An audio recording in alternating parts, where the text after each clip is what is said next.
Hey there, you're just not having a deja vu. This is the promised video where I'm going to talk a bit more about the just announced or yesterday announced roadmap of Planet Coaster 2. And you know, by now you may have seen everything that's in the list, so don't expect to be going into every single point here.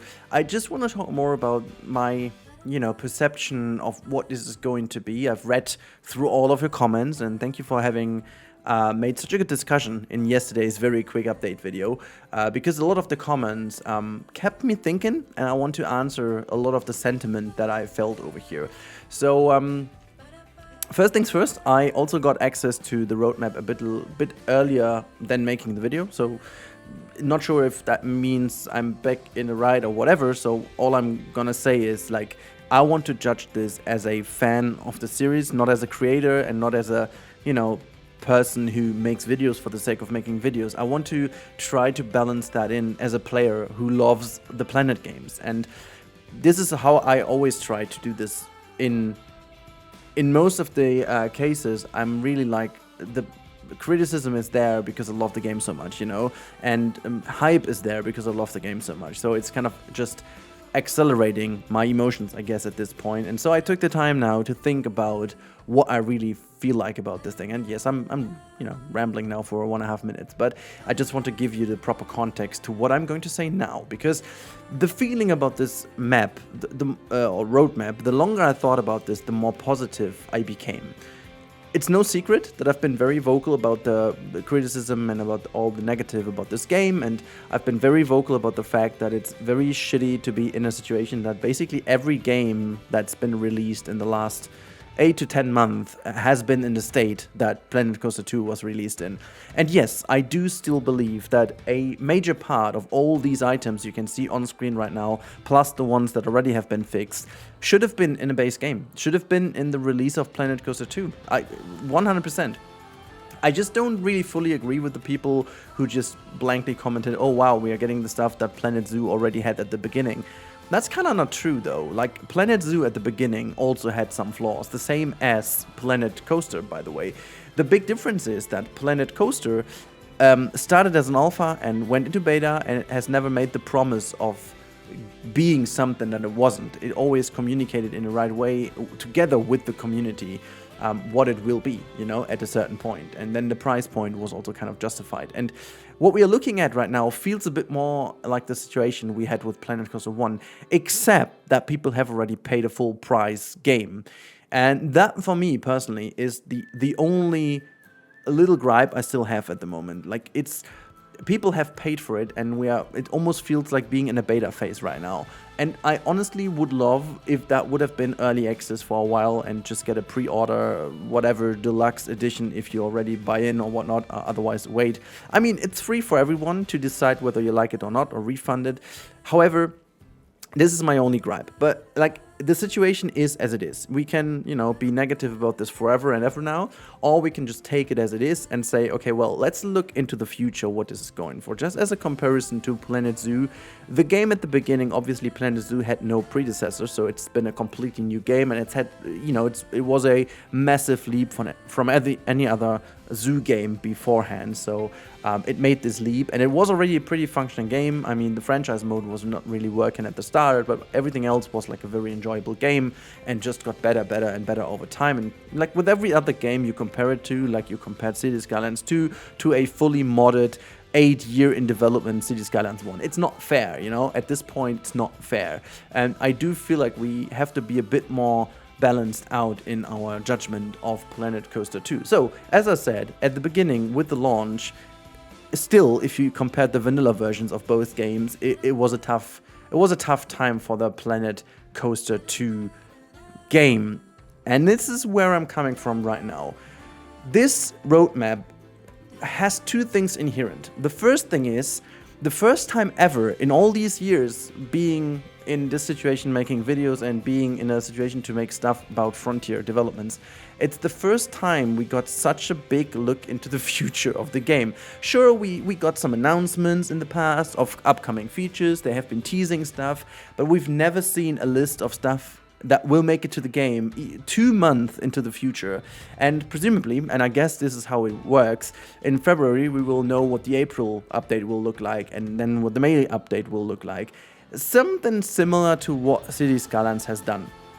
In a good way. I would love to see even more, and as I said, this is not everything we will get. This is just a part of what we are getting in these free updates. They also stated that we will get the base game themes of the old game, which I think is mega, to be honest. I mean, yes, they have the assets, and if they just bring that over because it's the same engine, same kind of art style and so on, just make them scalable in a way, that is a massive win. And honestly, this for me personally would be a huge benefit to the community. This is one of the things where I would say this doesn't need to be. Like, I personally, I said this, I find it totally fair to start a game with different themes because you want to set yourself apart.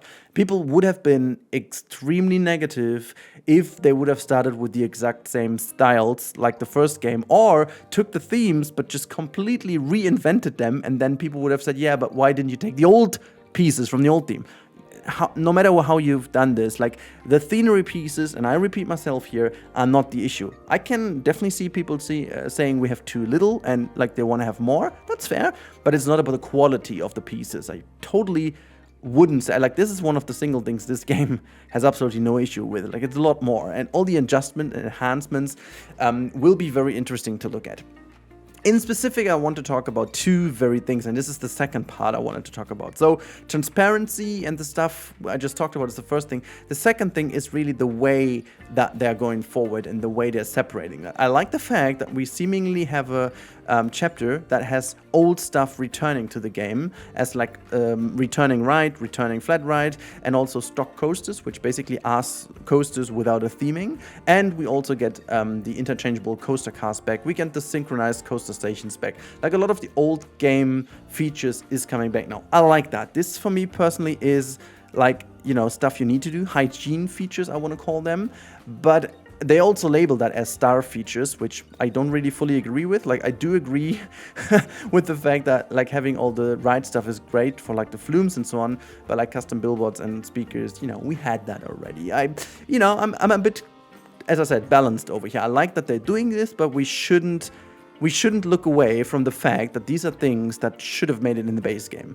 Apart from that, I like the fact that they are looking forward into a lot of cool stuff that people have been asking for, and I'm specifically excited for what the ride attendant means, and ongoing economy and management enhancements. Like, really looking forward, because people have been making a lot of videos about this with very clever things they have been talking about. So I do hope that they will take also this feature, this feedback into consideration, and this is where I want to end this video.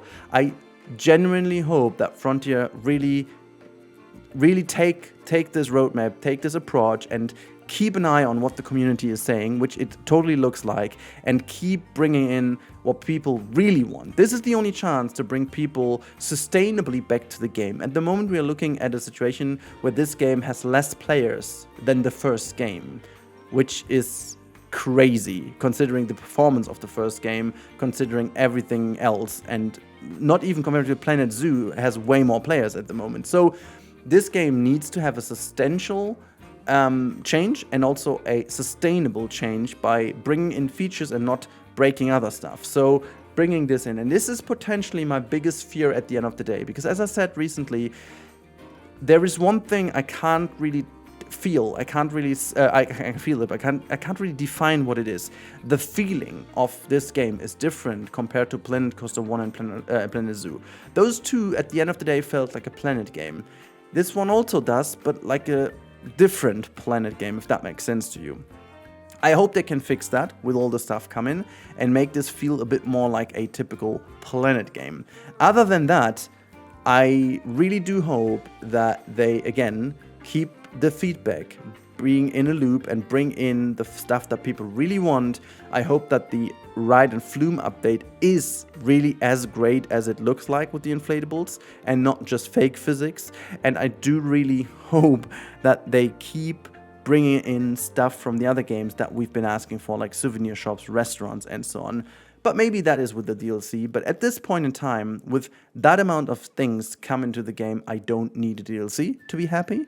And hopefully people think the same, or if not, let me know in the comments what you think about this. But that should be it from my side. I just wanted to give you a bit of a more, you know, balanced review what I think about this. So generally, as I said, great stuff that they're getting transparent. I don't want to be too hyped, as I said, because there is a lot to be fixed first of all before we can get better. But as I said, we also should now stop to think about what has been and look into what could be and what will be, and therefore this is just mega. And I'm hoping that they're ongoingly keeping this thing updated and bringing us more and more stuff in here, almost like on a Trello board or something. That would be mega, and also get the people's feedback included. So yeah, let me know your opinion on that, and we'll see each other in the next video. I have something rather big planned for Planet Zoo very soon, so keep your eye out on the channel. It's been moved a couple of times now because I don't have that much time at the moment, but it's gonna be good. It's gonna be good. So thank you for following, thank you for watching. I talk to you in the next one, and goodbye.